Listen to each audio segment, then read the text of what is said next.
नागपुरातील एका 4 वर्षाच्या विद्यार्थिनीचा स्कूल व्हॅनमध्ये लैंगिक शोषण झालं। या संतापजनक घटनेनंतर आज बाल हक्क आयोगाच्या अधिकाऱ्यांकडून या घटनेची सखोल चौकशी सुरू आहे। तालुक्याचे गटशिक्षण अधिकारी आणि शाळा प्रशासनाची या संदर्भात बैठक सुरू आहे। प्री प्रायमरी शाळेमध्ये घडलेल्या या प्रकाराबाबत जबाबदारी स्वीकारण्यास शिक्षण विभाग तयार नाही।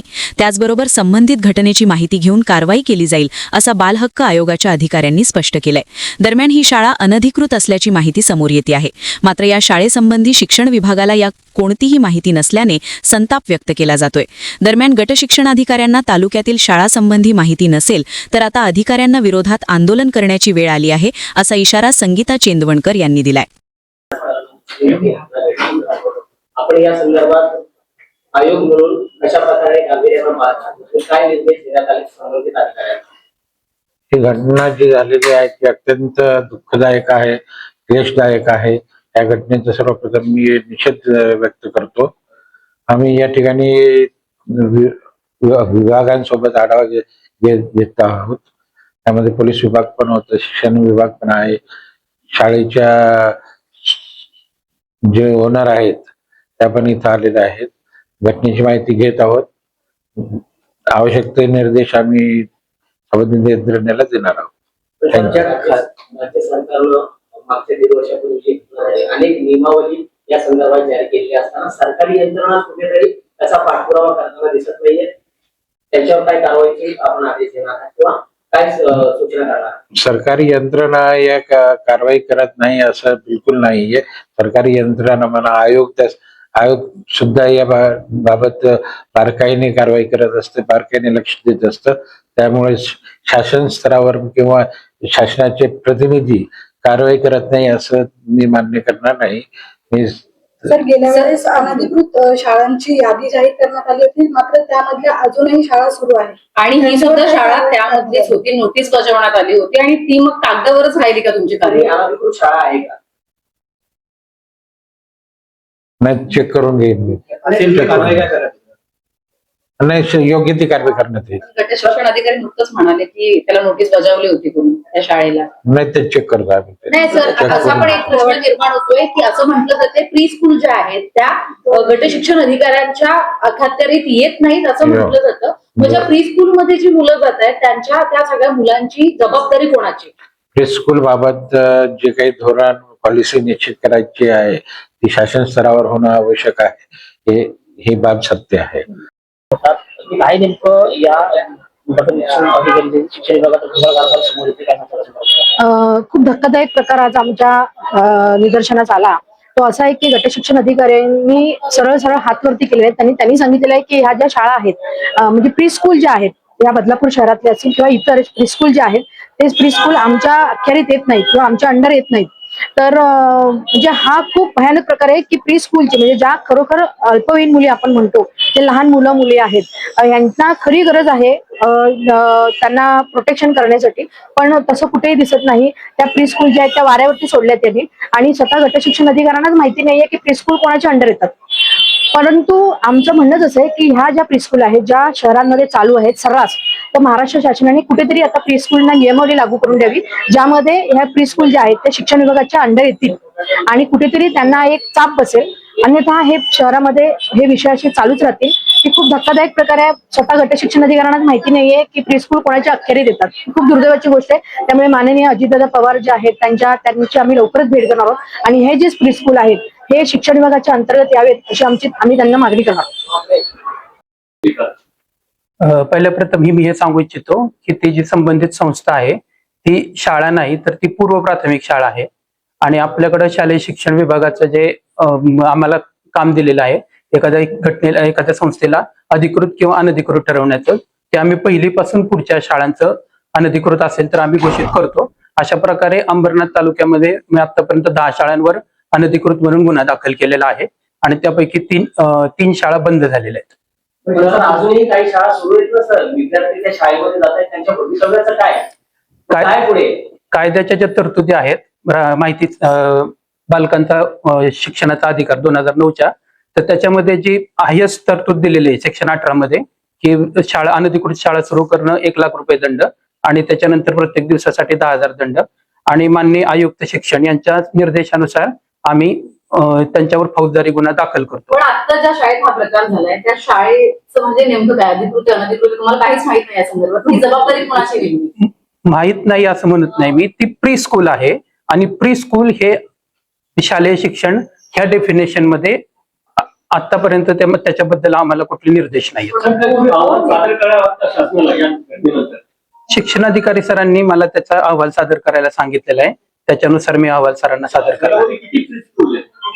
नाही, त्याच्याबद्दलची कुठल्याही आपल्याला संख्या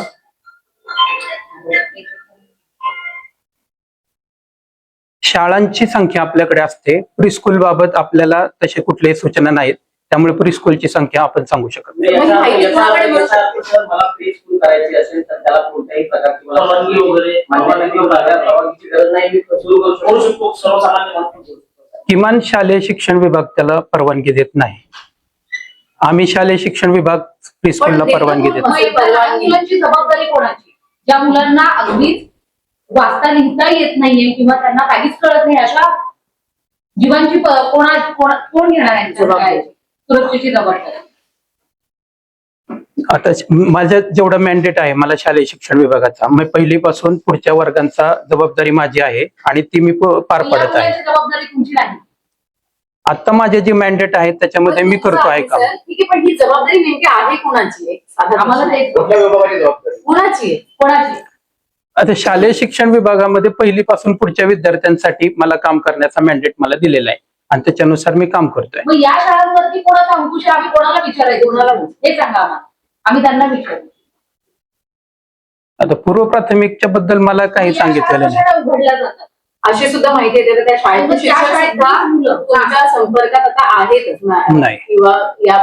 सर मी काय म्हणते, याच प्री स्कूल मध्ये शिकलेली मुलं उद्या इतर शाळांमध्ये प्रवेश घेतात ज्या शाळा तुमच्या अखत्यारीत येतात. बरोबर. मग त्या कशा काय त्या शाळेशी कनेक्टेड असतात? आणि जर मोठ्या शाळेवरती जर तुमचा अंकुश आहे मग या शाळेतली मुलं त्या शाळेतच जात असतील, मग यांच्यावर कोणाचा अंकुश आहे? सगळ्या जॉईन असतात शाळा. कायद्याचं जे स्ट्रक्चर आहे ते मी तुम्हाला सांगतो. माझ्यापर्यंत जे पहिलीपासून पुढच्या मुलांचं आहे, या बाबतीत कधीच तुम्हाला वाटलं नाही का की तुम्ही वरिष्ठ अधिकाऱ्यांशी बोलून या संदर्भात काहीतरी पाऊल उचललं पाहिजे, असं तुम्हाला नाही वाटलं का? शासनाकडून येणाऱ्या निर्देशांचं पालन करणं माझं काम आहे, ठीक ते मी करत आहे. सूचना करणं माझं काम आहे. मला काय म्हणायचंय, आपण जी यादी जाहीर केली होती बदलापूर शहरातल्या आणि शाळांची, हो, त्या शाळा आजही चालू आहेत. 3 शाळा बंद झालेल्या आहेत. 3 शाळा बंद झाल्या, बाकीच्या शाळा चालू आहेत. बाकीच्या शाळांवर गुन्हा दाखल केलेला आहे. प्रोसिजर त्या शाळेमध्ये जी मुलं जात आहेत त्यांचं भवितव्य काय? कायद्यानुसार आम्हाला जेवढं करणं अपेक्षित आहे त्या पूर्ण गोष्टी पूर्ण केलेल्या आहेत. कायद्याच्या पलीकडं करण्याची अपेक्षा माझ्याकडून एक कायदेशीर अधिकारी म्हणून मी नाही करू शकत. कायद्यात जेवढ्या लिमिटेशन आहेत शाळांवरती तुम्ही कारवाई नाही करू शकत की तुमच्या अखत्यारीत नाहीये. कायद्यामध्ये बालकांचा राईट टू एज्युकेशन 2009च्या सेक्शन 18 मध्ये जेवढी तरतूद सांगितलेली आहे त्याच्यानुसारच मी कायदेशीर कारवाई केलेली आहे. कारवाई नाही करू. आणि ह्यांच्यावर कोण कारवाई करणार? प्री स्कूल वगैरे जर चालू आहे, आम्हाला ज्यावेळेस माहिती मागितली जाते अनधिकृत शाळांची, ती माहिती आम्ही शासनाला दिलेली असते. यापूर्वी तुमच्या माध्यमातून नोटीस नव्हती लावण्यात? ह्या सगळ्या शाळांना नोटीस मी दिलेली आहे. 10 शाळांवर अनधिकृतचा गुन्हा मी दाखल केलेला आहे. त्यापैकी नाही, त्या शाळा बंद करून आम्ही त्यांना टाळे ठोकण्याचा अधिकार नाही. जेवढा मॅक्झिमम कायद्यामध्ये जेवढं आहे ते मी तुम्हाला सांगतो. किती शाळांकडनं तुम्ही ती वसुली केली आतापर्यंत?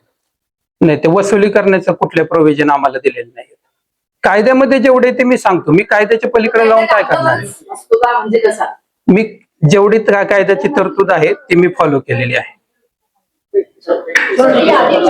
जी शाळांची जी यादी आहे ती तुम्ही आजच्या जाहीर करा. अनधिकृत शाळांची नाही तर मग मी तुमच्या दालनामध्ये आंदोलन आहे ते परत जाहीर करा. प्रत्येक तुम्ही गुन्हे दाखल करण्याची जी प्रोसिजर आहे किंवा नोटीस बजावली तो विषय सोडून बाकीच्या ज्या शाळा आज अनधिकृतरित्या चालू आहेत त्या मुलांचं भवितव्य काय आहे? त्या सगळ्या शाळांना मी सगळ्यांच्या गुन्हे दाखल केलेले आहेत. बंद वांगणी मधली नेसम शाळा, बदलापूर मधली स्टारलाइट आणि अजून एक शाळा बंद झालेली.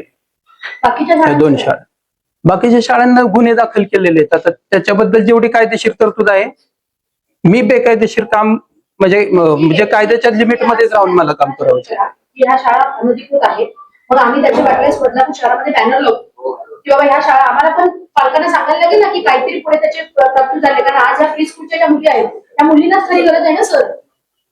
त्यांच्यावर काय घटना घडते किंवा त्यांच्यावर काय घडतंय हे त्या मुली घरी जाऊन सांगतायत.